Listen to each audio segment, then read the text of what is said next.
Voltando, continuamos aqui com a presença da Vivian Previde e aproveitar a presença sua aqui. Realmente a gente tem vivido um momento difícil do coronavírus, nós temos que estar sempre com as nossas máscaras, você com a sua, a comunidade, nós recomendamos que o uso da máscara é importante.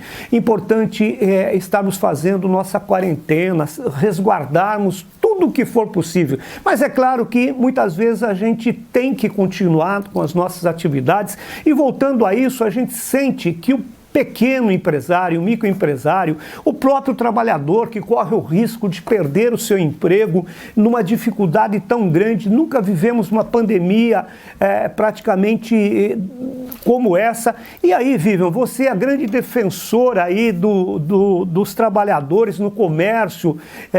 Como que você tem visto, como que você pode aí estar contribuindo nessa questão e até indicando quais os caminhos para que eles consigam obter esses recursos oferecidos pelos governos. No caso, o empresário também buscar alguns financiamentos que permitam que ele saia dessa situação, no mínimo com segurança e talvez com alguns impactos, mas sem dúvida que esses impactos não podem ser nem a morte do cidadão e nem a morte do pequeno empresário. Bom, Zé, o que você disse, né? Um momento extremamente desafiador. Na nossa era, nós não tivemos nada parecido com essa pandemia, as dimensões econômicas dela, porque assim, a gente não pode pensar apenas na saúde, né? A sociedade, ela é um organismo vivo, complexo, que tem grandes engrenagens. Então, nós temos a vida social, nós temos a nossa saúde, nós temos a vida econômica e as dimensões do coronavírus, do Covid-19, nós ainda não sabemos. Nós já tivemos aí no Brasil mais de 11 mil mortos, no mundo centenas de milhares de mortes, mas nós temos que pensar também nos reflexos econômicos de toda essa situação. Você disse aí da defesa dos trabalhadores. Eu tenho sido bastante crítica com relação às medidas adotadas pelo governo federal para tentar salvaguardar emprego e renda, foi o nome que ele deu na MP 936, né, um benefício assistencial para assegurar emprego e a renda. Mas eu falo assim que realmente para o trabalhador, hoje o que nós temos? Uma redução no contrato de trabalho, a possibilidade dessa redução prevista na medida provisória, pode ser de 25%, 50% ou 70%, e a possibilidade da suspensão dos contratos de trabalho pelo prazo de até 60 dias. O governo federal, ele assegura parte dos rendimentos de acordo com a tabela do seguro-desemprego, então é um cálculo até complexo para as pessoas fazerem. Eu indico que entrem no site do DIEESE. O DIEESE, ele tem uma calculadora onde o trabalhador lança lá o seu salário e o DIEESE vai te apontar qual valor você receberá de benefício. Mas eu acho que a gente não pode pensar só nesse primeiro momento, porque essas medidas, as medidas provisórias que nós tivemos, já foram aí mais de 25 medidas provisórias, elas estão tratando de um período de 90 dias, 3 meses. E nós precisamos pensar além disso. Né? Como eu ia dizendo, eu tenho sido uma grande crítica do governo federal, porque todo cidadão brasileiro tem uma crítica com relação à nossa política fiscal, à cobrança de impostos. E esse era o momento realmente do governo federal fazer aquele pacto federativo para rever os impostos. O que a gente viu, por exemplo, na MP 944, que foi voltada para empresas, a possibilidade do financiamento da folha de pagamento.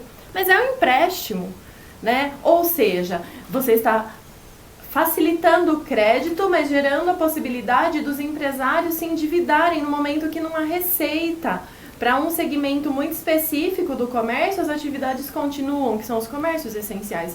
Mas para todos os outros comércios, as atividades estão completamente suspensas. A FEComércio, que é a entidade que representa o comércio no estado de São Paulo, ela divulgou uma nota falando que de março a maio, o comércio no estado de São Paulo já tem um prejuízo de 44 bilhões. É muito dinheiro. E isso vai se refletir nos empregos. Os empresários não têm condição de manter o trabalhador se ele não tem atividade. A gente teve a iniciativa aí do governo estadual, do Banco do Povo, de injetar para empréstimo 650 milhões, mas perceba que é um percentual muito ínfimo frente ao prejuízo que os empresários estão tendo. Eu tenho uma frase que é meu chavão: não existe emprego se não existir empresa. E as pessoas falam, Vivian, você está fazendo a defesa da empresa e tal. Não é isso. Nós precisamos entender que a sociedade é uma engrenagem e que tudo precisa andar adequadamente para que todos possamos ter um mundo ideal. Eu acho que você está corretíssima no seu pensamento e eu defendo isso. Na realidade, o micro e pequeno empresário, não adianta ele acumular, ou seja, postergar o pagamento, tomar empréstimo. Nesse momento, sem receita, sem vendas e com os custos fixos ainda permanecendo, os tributos ainda nos mesmos patamares, não tenho dúvida que ele não dá para acumular. Por quê? Senão ele chega daqui 3 meses, 4 meses, 5 meses, o que ele tem que pagar? O principal e mais aquele que foi gerado na pandemia que se acumulou. E não deixando... E aí, isso nós chamamos que isso, na realidade, aumenta o seu passivo e, consequentemente, pode levar o pequeno e microempresário para insolvência, ou seja, a incapacidade de pagar as suas obrigações, seja ela a curto ou a longo prazo. Mas a gente tem muito assunto, você é rica de conhecimento e nós voltamos logo em seguida para darmos continuidade nessa nossa conversa muito boa, né? Hoje aqui com Vivian Previde.